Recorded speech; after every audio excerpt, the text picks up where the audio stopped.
नमस्कार फ्रेंड्स। अब हम इस वीडियो में बताएंगे आपको हस्तरेखा के बारे में, हाथ की अलग अलग रेखाओं के बारे में।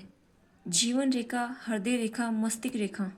लेकिन रेखाओं को पढ़ने से पहले हमें रेखाओं के बारे में मूलभूत जानकारी लेनी होगी कि किस प्रकार की रेखाएं अच्छी होती है और किस प्रकार की रेखाएं बुरी होती है। रेखाओं की बनावट कैसी होनी चाहिए, इस पर आज के लिए चर्चा करेंगे। हाथ में रेखाएं हैं जो आपको बहुत प्रकार की दिखाई देगी। चौड़ी और धीमी, संकरी और तेज, मध्यम और सामान्य। आप रेखा की तुलना एक नदी से कर सकते हैं। नदी के मामले में जो देखते हैं तो हम नदी की बात करते हैं। हम कहते हैं नदी चौड़ी हो तो अगर नदी चौड़ी है तो प्रवाह कैसा होगा? धीमा। यदि नदी बहुत संकरी हो तो प्रवाह बहुत तेज होता है। मध्यम स्थिति होनी चाहिए। मध्यम स्थिति मतलब सामान्य प्रवाह, और ये सामान्य प्रवाह एकदम शुभ होता है। अगर ये रेखाएं चौड़ी हो तो जीवन प्रवाह काफी कम हो जाता है। ऐसा व्यक्ति कुछ सुस्त स्वभाव का रह सकता है, लेकिन ये रेखाएं बहुत ज्यादा शुभ फलदायक नहीं होती। ऐसा नहीं होता कि रेखाएं अधिक चौड़ी हो तो शुभ हो। रेखाएं संकरी हो तो संकरी रेखाएं भी शुभ नहीं मानी जाती। संकरी रेखा में प्राण शक्ति की कमी होती है। संकरी रेखा प्राण शक्ति नहीं होती। जल्दबाज होते हैं ऐसे लोगों की जिनकी रेखाएं संकरी हो। जिन लोगों की रेखाएं संकरी हो उनकी अशुभ स्थिति बहुत ज्यादा रहती है। कमजोर होता है शरीर, जल्दी अशुभताएं पैदा होती है। ये भी एक कारण है कि संकरी नहीं होनी चाहिए। मध्यम सामान्य होनी चाहिए। हाथ का रंग देखते हुए उनकी तुलना करें। काला,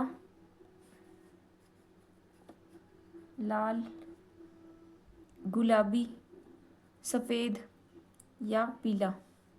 ऐसे रंग आपको हाथ की रेखाओं में दिखाई दे सकते हैं। यदि रंग काला हो तो ये अच्छी स्थिति नहीं है। काला रंग असफलता का प्रतीक माना जाता है। भिखारी और मजदूरों के हाथ में आपको काली रेखाएं दिखाई देगी। हाथ का काला रंग। भिखारियों के हाथ में आपको अक्सर रंग काला दिखाई देगा। रेखाओं का लाल रंग उत्तेजना का प्रतीक है। अगर आपके हथेली का रंग लाल है तो ऐसे लोग गुस्सैल होते हैं, और अचानक से आपके हथेले का रंग लाल हो गया तो आप कोलेस्ट्रॉल चेक जरूर करवाएं। हृदय संबंधित रोग की जांच करवाएं। लाल रंग थोड़ा अशुभता का प्रतीक है, लेकिन उत्तेजना का प्रतीक है। हालांकि इसमें ऊर्जा की कमी नहीं होती। ऐसे व्यक्ति में कार्य करने की क्षमता की कमी नहीं होती, ऊर्जा की बहुत प्रतीक होता है। और अगर आपका हथेली का रंग हल्का गुलाबी है तो ये विशेष शुभ है। ये काफ़ी बढ़िया रंग माना जाता है। आपको काफ़ी संपन्न लोगों के हाथ में गुलाबी रंग दिखाई देगा हथेली का। अगर हथेली का रंग सफ़ेद या पीला हो तो ये रोग का संकेत है, या अधिक उदासीन या अधिक निराशा का प्रतीक होता है। सफ़ेद या पीला रंग आपकी हथेली का, तो हाथ में सफ़ेद या पीला रंग नहीं होना चाहिए। अगर आपको किसी के भी हाथ में सफ़ेद या पीला रंग दिखाई दे रहा है, हाथ की लकीरों का भी रंग पीला या सफ़ेद दिखाई दे रहा हो, तो ऐसे व्यक्ति को सबसे पहले रक्त जांच करवाने को कहिए, या उसका हीमोग्लोबिन कम तो नहीं है। हथेली का सफ़ेद या पीला रंग निराशा का प्रतीक है, उदासीनता का।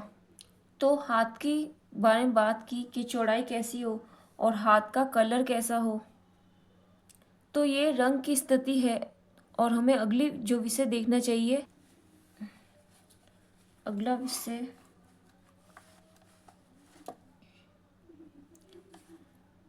अगर रेखा को आड़ी रेखाएं काट रही है तो नदी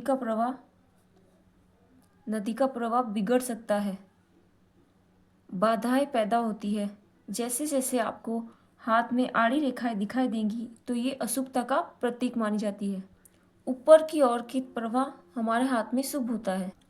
यदि कोई रेखा ऊपर की ओर उठेगी तो ये शुभ माना जाएगा, और यदि कोई रेखा नीचे की ओर उठेगी तो ये अशुभ माना जाएगा।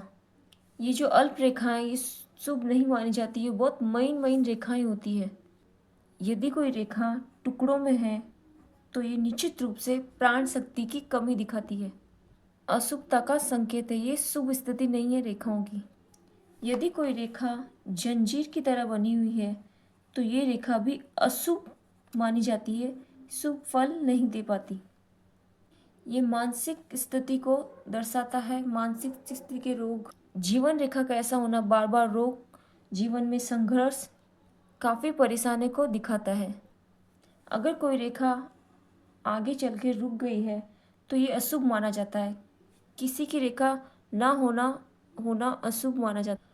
अगर किसी के हाथ में मस्तिष्क रेखा नहीं है तो इसका मतलब ये नहीं है कि उस जीवन नहीं है, और किसी के हाथ में लाइफ लाइन नहीं, इसका मतलब ये नहीं है कि उसके हाथ में लाइफ नहीं है। रेखाओं का अशुभ होने से ना होना बेहतर है। अगर आपके लाइफ लाइन नहीं है तो ये बहुत शुभ माना जाता है, और अगर है और उस पर दोष आए हुए तो ये अशुभ माना जाएगा। तो लाइफ लाइन नहीं है इसका मतलब ये अशुभ नहीं है। अगर कोई रेखा ऊपर की नीचे की ओर जा रही हो तो ये अशुभता का प्रतीक है, लेकिन अगर भाग्य रेखा में कोई ऊपर की ओर जा रही हो तो ये शुभ संकेत है। यदि कोई रेखा लहरदार है तो ये अशुभ मानी जाती है, शुभ नहीं मानी जाती। ये भी रेखा समस्याएं, संघर्ष का होगा। यदि आपको एक रेखा ऐसे नजर आए और फिर उसको ऐसे बन जाए तो ये रेखा अशुभ नहीं मानी जाएगी, ये शुभ मानी जाएगी, क्योंकि ये इसकी कमी पूरी कर देगी। सबसे पहले आप हाथ की बनावट को जरूर ध्यान दीजिएगा। अगर आपके हाथ को पहचान लें तो आप देखेंगे कि हाथ में जो रेखाएं ये बनी हुई है वो भी शुभ मानी जाएंगी, और अशुभ प्रकार के हाथों में रेखाएं भी अशुभ मानी जाती हैं। अगर रेखाएं अधिक हो तो वो अशुभ स्थिति में मानी जाती हैं। प्रारंभिक हाथों में काफ़ी अच्छी रेखाएं मानी जाती है, इसलिए वैसे लोग काफ़ी सरल जीवन जीते हैं। शास्त्र में कहावत है, हाथ में बहुत ज़्यादा रेखा होना शुभ नहीं है। बहुरेखा बहुचिंतक, बहुरेखा बहुत चिंता। जो लोग अधिक सोचते हैं, अधिक चिंतन करते हैं, वो अधिक दुखी भी रहते हैं। जिनके हाथ में बहुत अधिक रेखाएं होती है। और ध्यान रखिए, हाथ में रेखाएं जितनी कम हो उतनी शुभ है। बहुत अधिक हाथ में रेखाएं होना अशुभता का प्रतीक है। ये मैंने आपको बताया हाथ की रेखाओं के सामान्य रूप से। अगली वीडियो में आपको और चीज़ का ज्ञान देंगे। Thank you so much for watching.